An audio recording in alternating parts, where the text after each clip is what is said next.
Assalamualaikum warahmatullahi wabarakatuh. Perkenalkan, nama saya Putri Fani, NIM 19331102 dari Prodi Teknologi Penginderaan Jauh. Baiklah, saya ingin menyampaikan PPT saya yang diambil dari Jurnal Fotogrametri dan Penginderaan Jauh ISPRS. Yang pertama, artikel ini menjadikan sistem berpasangan yang terdiri dari penerimaan GPS berfrekuensi tunggal dan kamera kualitas fotogrametri cahaya yang disematkan dalam keadaan udara tak berawak atau dalam kurung UAV. Tujuannya adalah untuk menghasilkan data berkualitas tinggi yang dapat digunakan dalam aplikasi meteorologi. Selanjutnya, perkenalan. Fotografi merupakan salah satu bidang tempat kegiatan sipil UAV adalah yang paling penting. Fotogrametri udara jarak dekat diposisikan sebagai aplikasi terkemuka untuk penggunaan foto udara yang bertujuan untuk pemetaan, inspeksi, meteorologi, dan lain-lain. Tujuan utama fotogrametri adalah untuk mendeskripsikan geometri sebuah adegan dengan ketelitian tinggi. Umumnya, selama data fotogrametri pemrosesan, setelah memperkirakan pose kamera, konversi ini pose dalam bingkai mutlak sangat penting untuk mengaplikasikan hasil data sistem metrik hukum. Yang kedua, tinjauan pustaka UAV. Selama lebih dari 1 dekade, kami telah menyaksikan evolusi di pengembangan sistem UAV. Sistem ini semakin meningkat miniatur, ringan, dan membawa berbagai sensor. Metode konvensional yang digunakan dalam fotogrametri udara adalah dengan memiliki target di tempat kejadian yang koordinatnya diukur dengan survei, yang kemudian digunakan untuk mengubah pose kamera dari relatif ke dalam sistem absolut, yaitu 1:5 cm dengan menggunakan 0 atau 1 titik kendali tanah. Penelitian lainnya berfokus pada aspek-aspek biaya rendah dari sensor dan platform onboard digunakan. Yang ketiga, perangkat keras. Di sini kami memberikan detail tentang sensor yang digunakan dalam eksperimen kami. Yang pertama, kamera. Kamera onboard adalah buatan rumah kamera yang dirancang khusus untuk UAV fotogrametri jarak dekat akuisisi. Yang kedua, GPS chip. Modul GPS yang dipilih adalah yang digunakan oleh Shelltube, sebuah sistem geomonitoring multisensor yang dikembangkan di laboratorium INJ Leomi, model LEA 6T-0-0001. Yang ketiga, UAV. UAV yang digunakan dalam percobaan kami adalah F-550, model yang dikembangkan oleh DJI. UAV ini menggunakan Wacom M Autopilot, juga dikembangkan oleh DJI.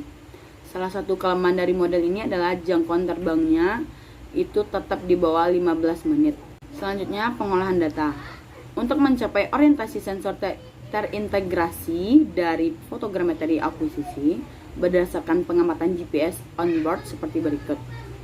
Yang pertama, proses pose kamera relatif berdasarkan titik dasi, menghitung lintasan GPS, cocokkan pusat kamera dengan posisi GPS, mencapai sinkronisasi waktu antara dua sensor, melakukan fusi data sensor menggunakan semua pengukuran tersedia, dan melakukan kalibrasi dengan tuas yang tepat. Penyusunan blok bundle.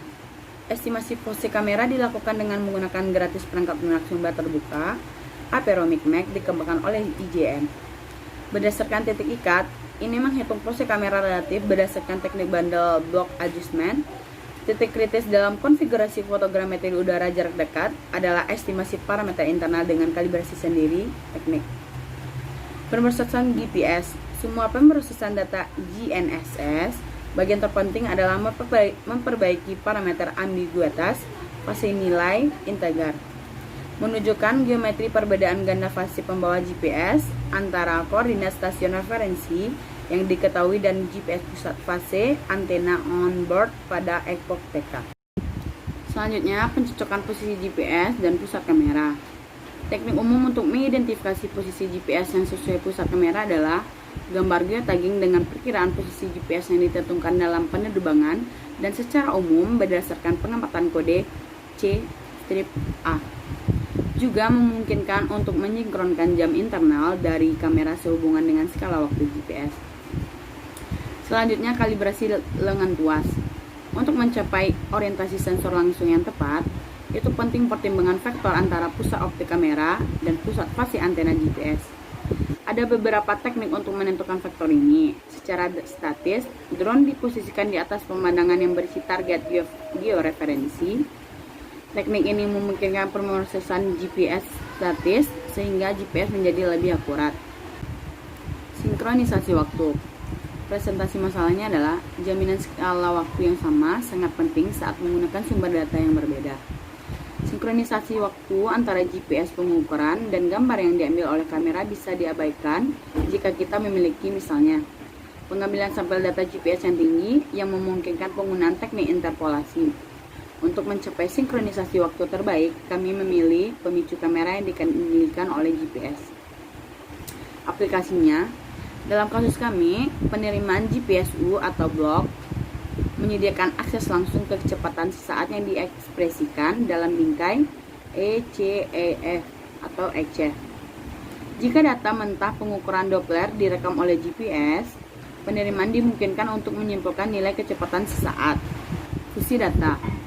Langkah penting untuk mengoptimalkan keakuratan akhir dari proses georeferensi adalah menyempurnakan semua parameter menggunakan semua pengamatan yang tersedia dalam satu bundel penyesuaian.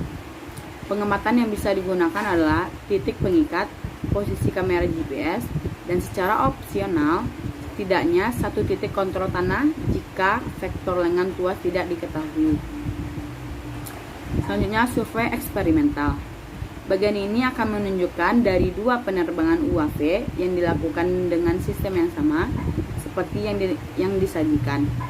Kalibrasi penerbangan.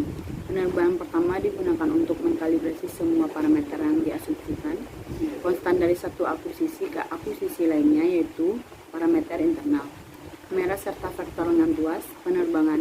Parameter internal dan vektor lengan tuas yang diperkirakan selama penerbangan sebelumnya akan dipaksa selama penerbangan pengolahan data.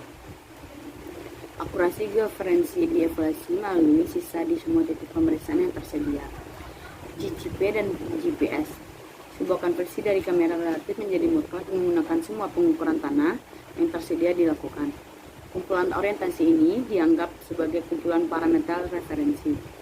Salah satu teknik yang digunakan untuk mengontrol kualitas produk akhir adalah dengan menghasilkan awan titik referensi padat yang dibandingkan dengan titik awan yang dihasilkan oleh orientasi sensor terintegrasi GPS kamera pose. Baiklah, hanya itu yang dapat saya sampaikan. Kurang dan lebih saya minta maaf. Wabillahi taufiq wal hidayah. Wassalamualaikum warahmatullahi wabarakatuh.